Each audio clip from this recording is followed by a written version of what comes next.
What's up, y'all? Today is differential day. We're gonna be putting our differential onto the housing. So we've got a housing, we got a differential that is back from rebuild, which looks amazing. So we're gonna put that and attach it back into its new RX7 housing, which is pretty cool. So here's the RX7 housing that I got, and this is to beef up the rear end. Because in the Miata housings, they tend to crack. I think it's like right in here, but there's no indentation for a pre-crack line like there is on the Miata. So this is from an FC RX7 non-turbo. I got it, basically just cleaned it up with like a pressure washer and a bunch of degreaser. Painted it, gave it a nice shiny coat.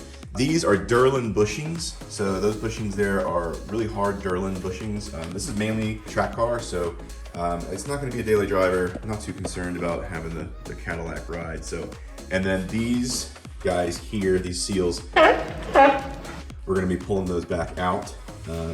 These are the originals, so I just kept them in just to paint. And I'm gonna pull these out, put the new ones, the fresh seals in. But first, I'm gonna take the wheel and just kind of make sure the surface is nice and pretty whenever we made it up to this guy.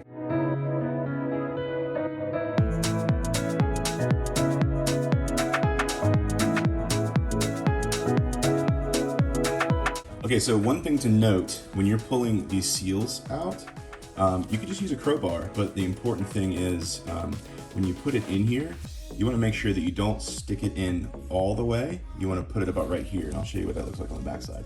Right here. You don't want to put it here because you might scrape the housing edge, which is a big no-no. So keep it about right here and then pull, okay? Then that would look about right here.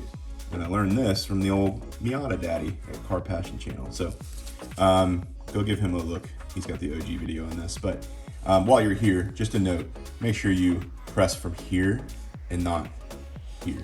One more thing, not sure if it's the right way, but let's say that this is my new one. To drive it into the housing can sometimes be a pain, just like I did. So what I did was I used the old seal and put a metal plate over it here like that and just gave it a little love tap with a rubber mallet here. So that might be a way just to make sure that you don't hurt this thing too much, but it goes in all the way. And I would make sure that when you do put it in, make sure that it sits flush on this edge and not too far in.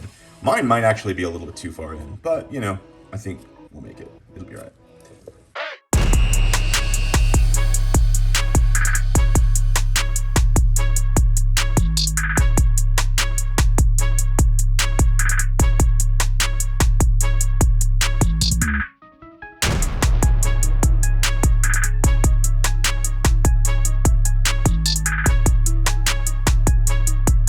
Okay, so it is installed. I've got the bolts installed as well. So these are 10.9 grade bolts. They're a little beefier than stock. I just wanted to pair it because we're beefing up the carrier housing, so I figured why not? Let's put some brand new shiny hardware on there. I think it looks great. So now we are going to torque these all down to 20 foot-pounds. 17 to 20 I think is the spec, but might as well go all the way and make sure it's nice and snug. This one here, I can't really get to because of this guy here. I'm sure I'm supposed to like dry this out or something, but I think just a good German spec, the old Guten tight on there will probably suffice because 20 foot-pounds is not too much. So, all right, let's get torquing.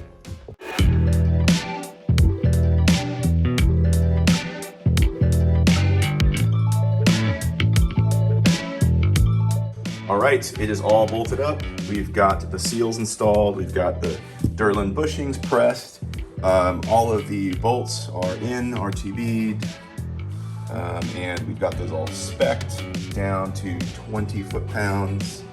And I think we're ready to install this bad boy. And I even gave this top part a little polish. But we're looking good. Next up will be install.